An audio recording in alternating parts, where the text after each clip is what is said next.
For many Native Americans, it's a beacon of hope. We look at Daybreak Star's impact and how it came to be. Many people associate powwows with singing and dancing, but the cultural connections run so much deeper. Only radio network officially indigenized in the airwaves. And using the airwaves to raise awareness about Indigenous culture and Daybreak Star. These stories and more, next on CityStream.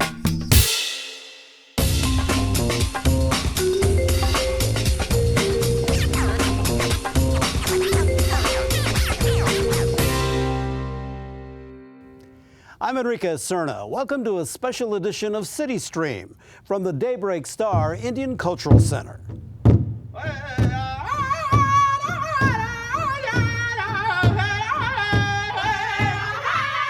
For nearly half a century, it's been a fixture in Discovery Park, serving as a community hub for Native people.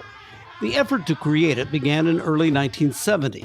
Indigenous leader Bernie Whitebear led a nonviolent occupation of Fort Lawton to reclaim land for urban Indians. Actress Jane Fonda even joined in, raising awareness around the world.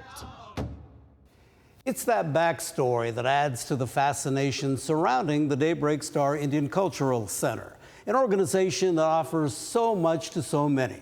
Felix Bunnell reports.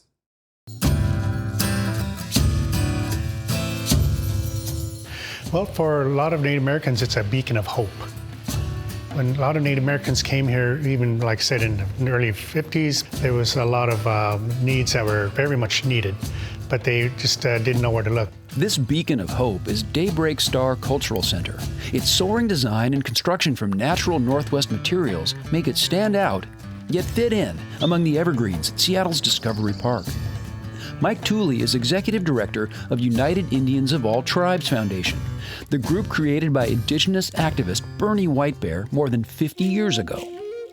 Well, it's an organization that was founded on social values back in 1970. At some point, there was a gentleman named Bernie Whitebear who's seen a lot of powerful social needs for natives within the urban sector of Seattle. And so he took it upon himself to gather others of like-minded philosophies. And one day they decided that we're going to fight for our rights. As the 1960s were drawing to a close, hundreds of acres of the old Army base at Fort Lawton were being surplused. Bernie Whitebear was born in the 1930s and grew up in northeastern Washington on the Colville Reservation, living in a tent with his brother Lonnie and his sister Lawana. In 1970, after moving to Seattle, Bernie saw an opportunity to reclaim land for Indigenous people. Took this place over at a time beginning March 8th, 1970. Lasted for about a month. There was a great deal of kerfuffle about it between the urban Indians of this city. Washington's powerful U.S. senators got involved to help find a solution. So Henry Scoop Jackson and Warren Magnuson, they brokered that deal between Bernie Whitebear and the city of Seattle. That deal was for 20 acres of land and construction of Daybreak Star, which was completed in 1977. Along with an art gallery and a Head Start program, the Beacon of Hope is home base for the United Indians of All Tribes Foundation and their work serving Indigenous people.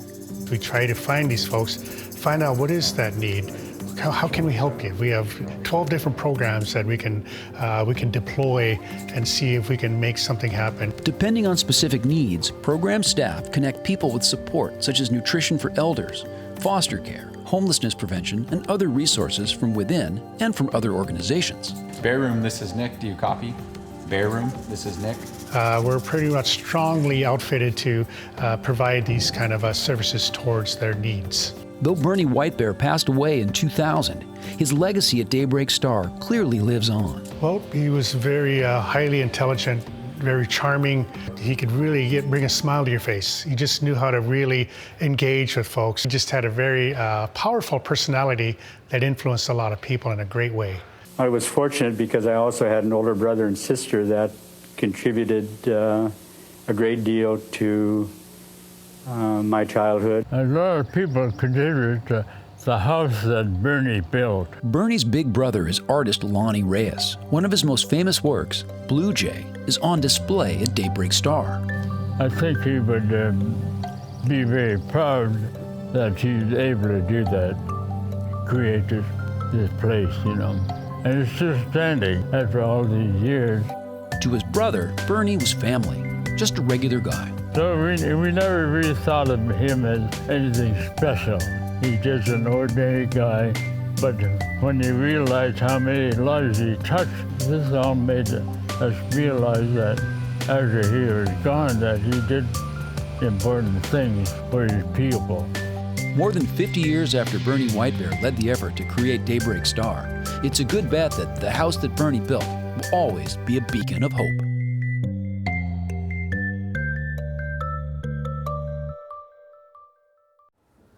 Bernie Whitebear left us 22 years ago, but in his final television interview, he told me that the creation of Daybreak Star and all the services provided here were his proudest achievement.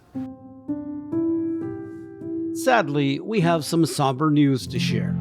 Bernie Whitebear's brother, Lonnie Reyes, who you saw in the previous story, passed away on August 9th. Reyes was a sculptor, artist, and author. In addition to his stunning 30-foot wood sculpture Blue Jay on display at Daybreak Star, Reyes' other works can be seen around the region. They include this Dreamcatcher, which stands proudly at 32nd and Yesler in Seattle. Lonnie Reyes was 91 years old.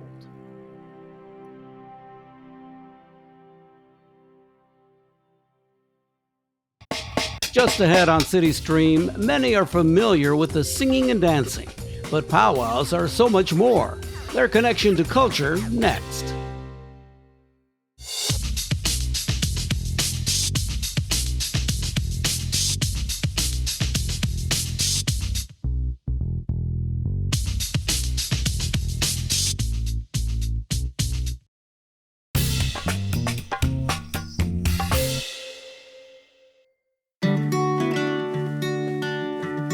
For 70 years, Seafair has been the region's premier summertime celebration, featuring parades, hydroplane races, and the Blue Angels. But the pandemic forced a 2-year break, so when Seafair returned this summer, so did a celebration important to Daybreak Star and the United Indians of all tribes. This field is empty now, but a few weeks ago it was packed with thousands of people attending the Seafair Indian Days Powwow. Now, to Native Americans and First Nations people throughout North America, powwows are important events that bring a connection to culture and community. Producer Ian DeVere has much more on its significance and meaning.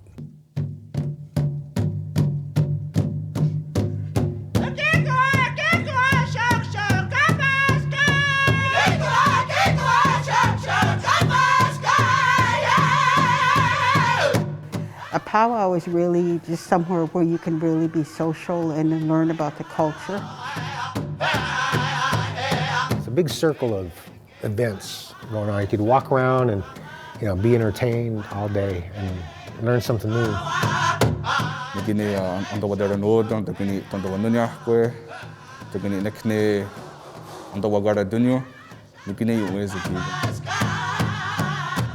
think it's culture at its finest. I would describe the Seafair Powwow as a gathering of community, a connection to culture, and a revitalization.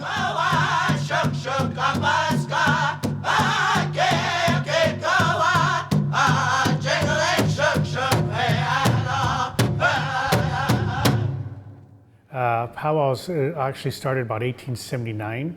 And it was more of just a display of sorts by Buffalo Bill. However, when natives, when they eventually left these what I call a sideshow of Buffalo Bill, they would go back to the reservation and say, you know what, I think we'd like to have our own powwows.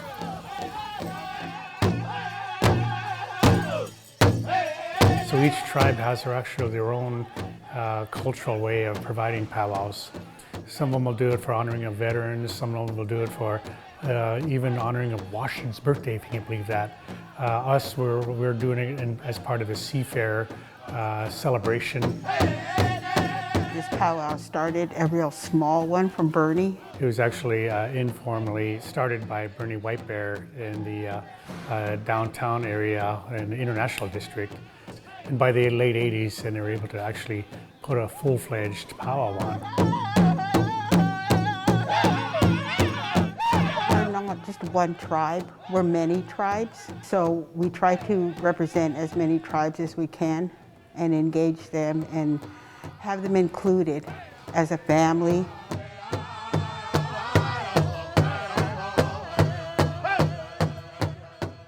All of our vendors come from a variety of tribal backgrounds, so all of our vendors have their own specialty and their own story of how they got started, whether they're making drums or rattles or different types of food. So this is what they call Indian ice cream, for lack of a better English term to use. It's made from wild sopalali berries. I pick the berries and make it into a juice concentrate. This has a natural ingredient in it called a sapian that makes it foam. In our language, hosham means to foam. Corn, those are served at powwows, cornbread, salmon, of course, wild rice. The foods are very, very important. Even though there's some may not be healthy, but they're very tasty.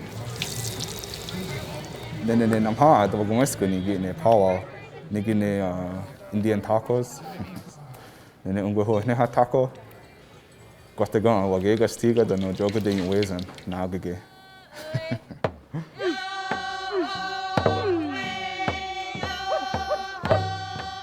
Our particular powwow starts with a coastal grand entry, which is of coastal tribes and some of our Tlingit brothers and sisters that come in and bless the grounds of the circle. And then we also have our powwow grand entry. We'll have a color guard and our elders, our head staff, which is our head lady dancer and our head man dancer, and all of the dancers in their regalia from all the different categories, all the different dance styles will come into the circle and bless the circle. There are traditional style powwows that don't have contests, and then there are contemporary style powwows that have contests. And our Seafair Powwow is a combination in harmony of both. Your champion.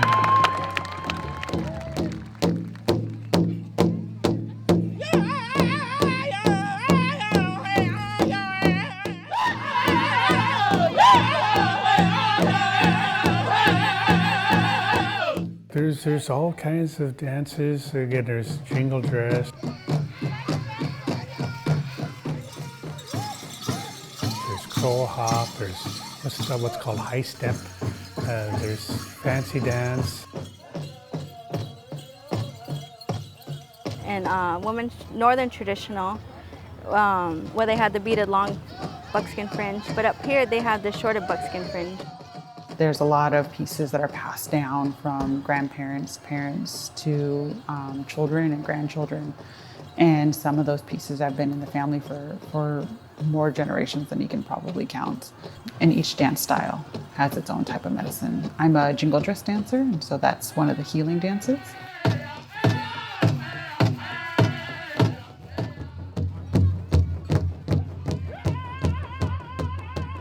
We have fancy shawl dancers, very gorgeous athletic dance style.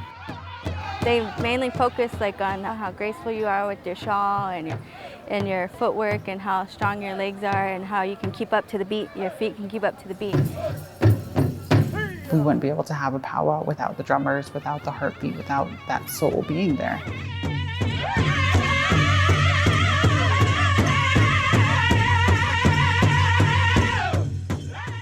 And the dancers bring in all of their medicine, and every individual brings in their own particular type of medicine. What I'm doing when I'm dancing out there actually is praying for people, dancing for people who can't dance,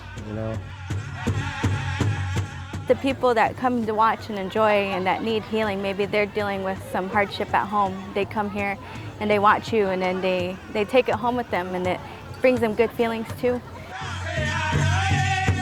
What's beautiful is when you got all these people who all are on the same page, in the same beat, and they're putting it all together. There's a lot of medicine that happens outside the circle as well. And that's between the connection of knowledge being passed down. It helps us stay connected to those traditions. It helps us stay connected to the food that nourishes our bodies. It helps us stay connected to the stories. It's definitely feeding your spirit. It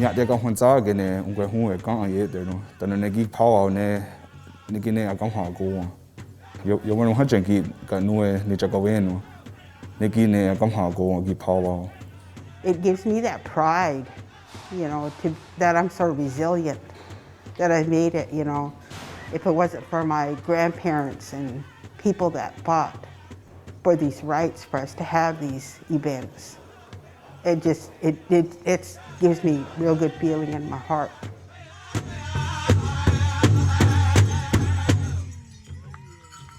After a 2-year hiatus, the return of the Indian Days Seafair Powwow was well received. Organizers report record attendance estimated at some 17,000 people. We'll be right back.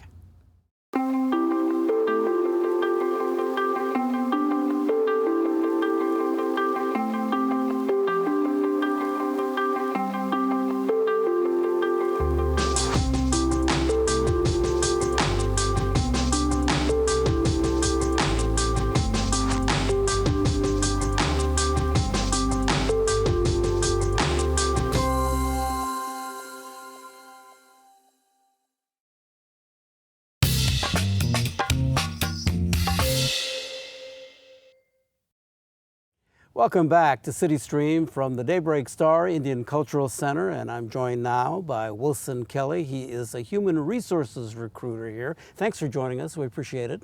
Thank you. Now, you actually are part of the future here, but you have a past because as a child, you came here and you're involved in programs, but now you work here. How does that feel to be able to come back and be a part of this? It feels really good. Yeah, it fills me with a lot of pride. I know how much this felt like a community when I was a kid, so I'm glad I can kind of pay it forward now as an adult. As a child, what were the programs that you were involved in here? Yeah, so I was a part of a couple different programs that would now go by the name of Inamaka and Kinoole. So a little bit of developmental screening and home visiting for young mothers and children. This is an organization that provides so many services and programs for the community. What stands out for you as to what's important and what are those programs that are helping out? I know all of our programs are doing great work. One that's definitely partial to me is our Labatea Youth Home program. That's serving homeless young adults, 18 to 25. It's housing for them. It's also helping them find jobs and helping them find new housing, which I think is incredible. I mean, you know, that was difficult for me when I was growing up. And, you know, I wasn't homeless. So especially having those challenges and then being able to be given that support, it means a lot. And I've seen that program grow a lot since I've started here at United Indians. What does Daybreak Star mean to the Indigenous community of Seattle? I think Daybreak Star is really a cultural home. I know for me growing up, you know, every year with the powwow, I'd come with my grandma. It'd be a place where you just felt in community. You felt yourself, you felt comfortable.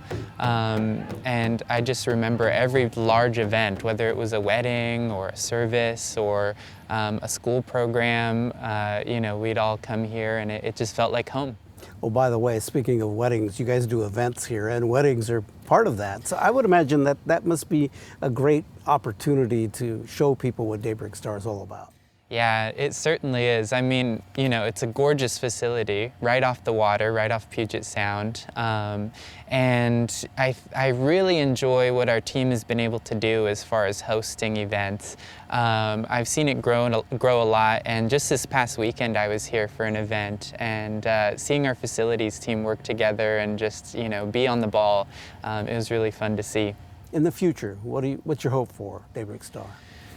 My hope for Daybreak Star in the future is I really want to see them grow their services that they're able to provide for the community. I think we really run the gambit right now, from young children to elders, but I think there's more we could do, and I think we're on our way there.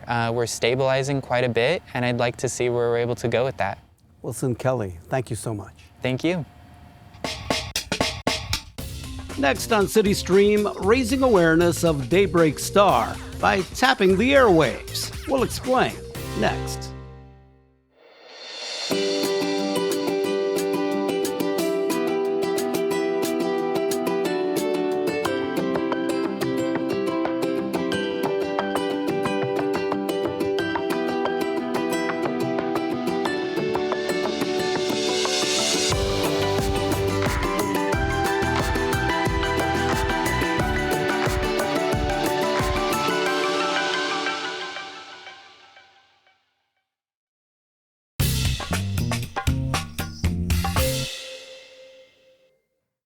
Daybreak Star's reputation is well known locally, but a new service is trying to spread it nationally and even globally.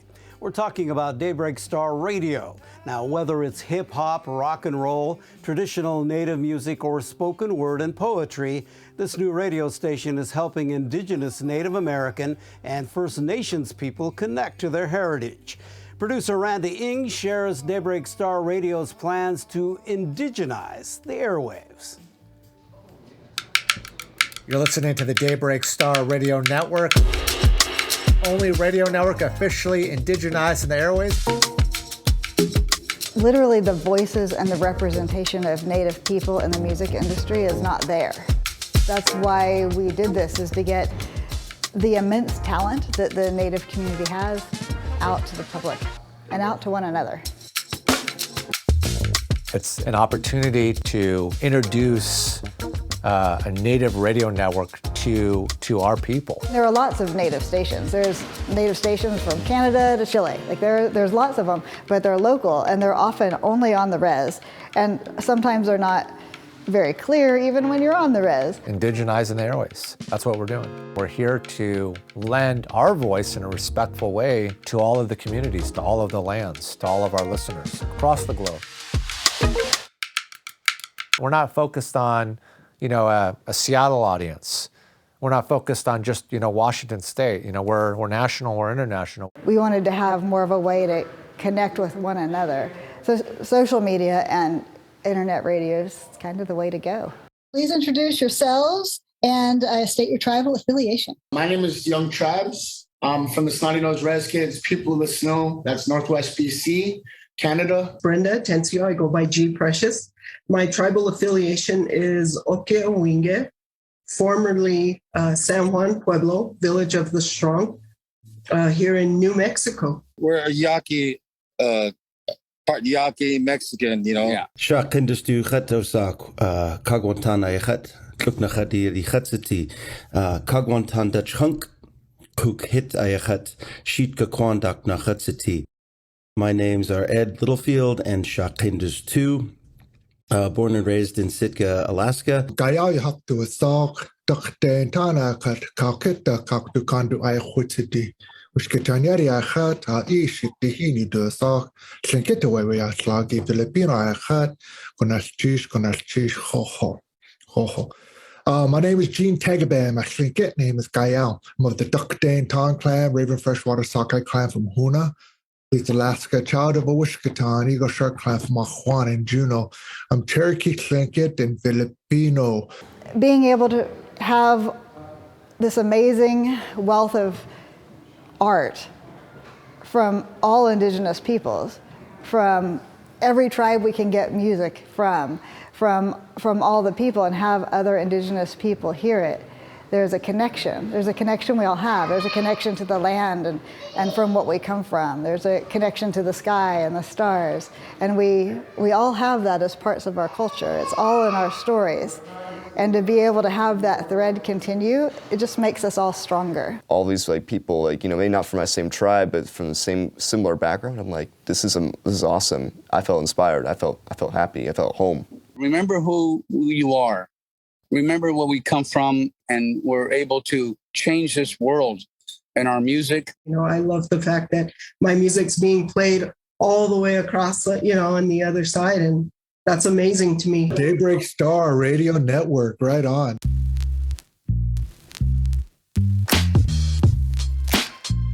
Mike, my executive director here at United of Indians of All Tribes, had a vision. He wanted a radio network. What's stopping us from doing a radio station? There's very few of them in the United States that are native operated and owned. And I just thought, you know, that is a good question. I was doing an interview one day at another radio station, and a gentleman called in to our request line. He was asking, you know, a bunch of questions about radio. How do you start a radio station? What tools do you need to start a radio station? Sure enough, it was Mike. Things just kind of fell into place, one notch after another. The radio station officially launched in terms of our first broadcast last July 2021. We have podcasts, we have music shows, we have talk shows, we have serious topics. We weren't going to just be a hip hop station. We weren't going to just be an R&B. We have listeners that may not be a hip hop fan. So if someone is a real rock and roll fan and a metal fan, they can go to daybreakstarradio.com and find out when their favorite genre plays. Same thing for jazz. You know, we have a exciting jazz show that's launching tomorrow, in fact. One of the interns, his name is Marcus, worldwide debut tomorrow. Hello everybody, welcome to Indigenous Jazz. This is Marcus on the air and I am your host. I'm learning a lot about, you know, how to work with media, how do you work with like my own people, how you do ethical research and do stuff that supports others and builds community. Because at the end of the day, there's a word in Cherokee called Gadoogie, which is about, you know, work together for the benefit of all. And I feel like that's what we're doing here at Daybreak Star. He is Ka in Muskogee Creek. Hopefully what I aim to do with this radio show is bring attention to newer artists who are out there trying to get stuff going. And, you know, whether they're of Native descent or whether they're tribal members, just want to get them recognized. You'll see artists that you wouldn't think necessarily, you know, have that exact Native connection, but, you know, they do. You can hear Native beats in all music. It's the drum, it's the sound of the drum, it's the constant rhythm. So Native music is a part of everything. People just don't know it. They've lost that little bit of knowledge. So we're bringing that back. We got more music coming up. There's just so much available, and there's so much that people just need to hear. The only radio network officially indigenized in the airways, the Daybreak Star Radio Network. If you'd like to give Daybreak Star Radio a listen, just go to their website, daybreakstarradio.com, or you can download their brand new phone app available through Apple or Google. We'll be right back.